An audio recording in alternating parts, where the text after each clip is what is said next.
ಪ್ರಾರ್ಥನೆ ಮಾಡಿದ ಪಾವನ ಸ್ಥಳ ಕಾರ್ಮೆಲ್ ಬೆಟ್ಟ.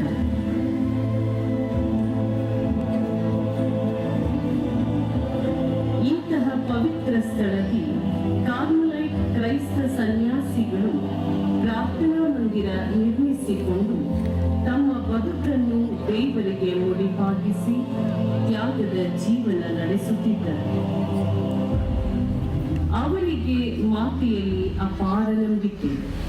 ಆ ಸಮಯದಲ್ಲಿ ಆ ಪಾದ್ರಿಗಳು ಅನೇಕ ಸಂಕಷ್ಟಗಳನ್ನು ಎದುರಿಸುತ್ತಿದ್ದರು. ಹೀಗಿರುವಾಗ ಒಮ್ಮೆ ಕಾರ್ಮೆಲ್ ಸನ್ಯಾಸಿಯೊಬ್ಬರು ಸೈಮನ್ ಸ್ಟಾಕ್ ರವರ ಬಳಿಗೆ ಬಂದು ಹೀಗೆಂದು ಹೇಳಿದರು: ಸ್ವಾಮಿ, ನಮಗೆ ಬಹಳ ಸಂಕಷ್ಟಗಳು ಎದುರಾಗಿವೆ. ಈ ಸಂಕಷ್ಟದ ಸಮಯದಲ್ಲಿ ನಾವು ಯಾರ ನೆರವನ್ನು ಕೇಳುವುದು ಎಂದರೆ, ಅದಕ್ಕೆ ಪ್ರತಿಯಾಗಿ ಸೈಮನ್ ಸ್ಟಾಕ್ ರವರು, ಹೌದು, ನಮಗೆ ಬಹಳ ಕಷ್ಟವಾಗುತ್ತಿದೆ. ಆದರೆ ನಮ್ಮ ಕಷ್ಟಕ್ಕೆ ಸಹಾಯವಾಗಿ ಮಾತೆ ಮೇರಿಯ ಆಶ್ರಯವಿದೆ. ನಾವು ನಿರಂತರವಾಗಿ ತಾಯಿಯಲ್ಲಿ ಪ್ರಾರ್ಥಿಸೋಣ ಎಂದು ಧೈರ್ಯ ತುಂಬಿದರು. ಹೀಗೆ ದಿನಗಳು ಕಳೆಯುತ್ತಿರಲು ಕ್ರಿಸ್ತಶಕ 1251 ರಾತ್ರಿ ಎಲ್ಲೆಡೆಯೂ ಕತ್ತಲೆ ಆವರಿಸಿತ್ತು. ಗಾಳಿಯ ಶಬ್ದ ಮಾತ್ರ ಮಠದ ಗೋಡೆಗಳ ನಡುವೆ ಕೇಳಿಸುತ್ತಿತ್ತು.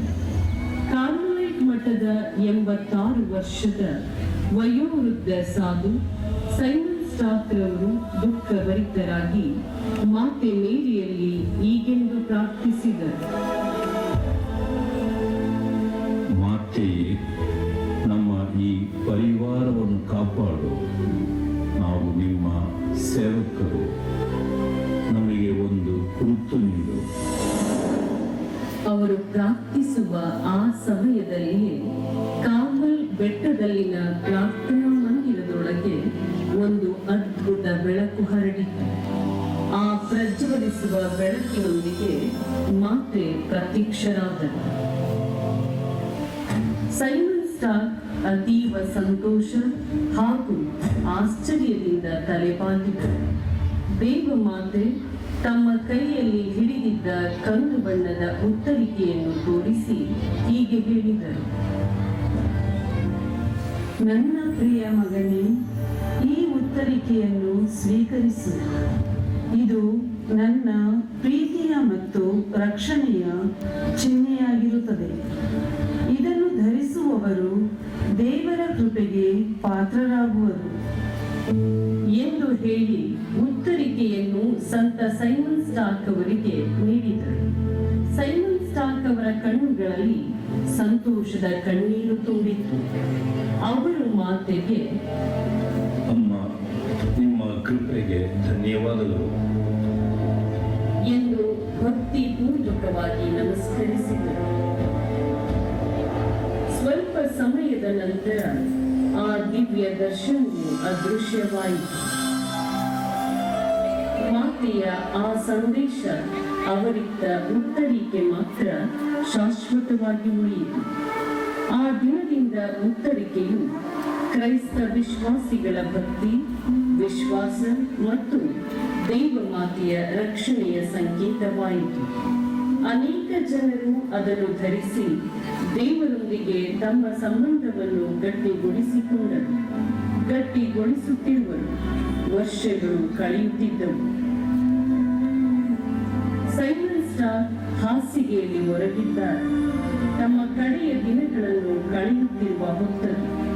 ಆದರೆ ಅವರ ಕೈಯಲ್ಲಿ ಆ ಉತ್ತರಿಕೆಯು ಇನ್ನೂ ಇತ್ತು. ತಾವು ಮರಣ ಹೊಂದುವ ಮೊದಲು ತಮ್ಮ ಸಹೋದರರಿಗೆ ಹೀಗೆಂದು ಹೇಳಿದರು: ನಮ್ಮ ಶಕ್ತಿ ನಮ್ಮಲ್ಲಿಲ್ಲ, ದೇವರಲ್ಲಿದೆ. ತಾಯಿಯ ಮಾರ್ಗದರ್ಶನದಲ್ಲಿ ಕ್ರಿಸ್ತನನ್ನು ಅನುಸರಿಸಿ ಎನ್ನಲು ಕಾರ್ಮೆಲೈಟ್ ಸನ್ಯಾಸಿಗಳು,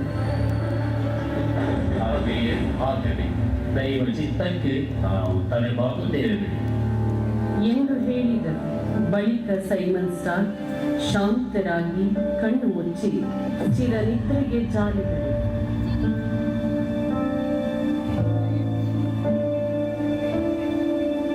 ಆದರೆ ಆ ರಾತ್ರಿ ದೊರೆತ ಆ ದಿವ್ಯ ಉಡುಗೊರೆಯ ಕಥೆ ಇಂದಿಗೂ ಲಕ್ಷಾಂತರ ಜನರ ಹೃದಯದಲ್ಲಿ ಜೀವಂತವಾಗಿದೆ. ಕತ್ತಲೆಯನ್ನು ಬೆಳಕನ್ನು ತೋರುತ್ತಾ ಮುನ್ನಡೆಸುತ್ತಿದೆ.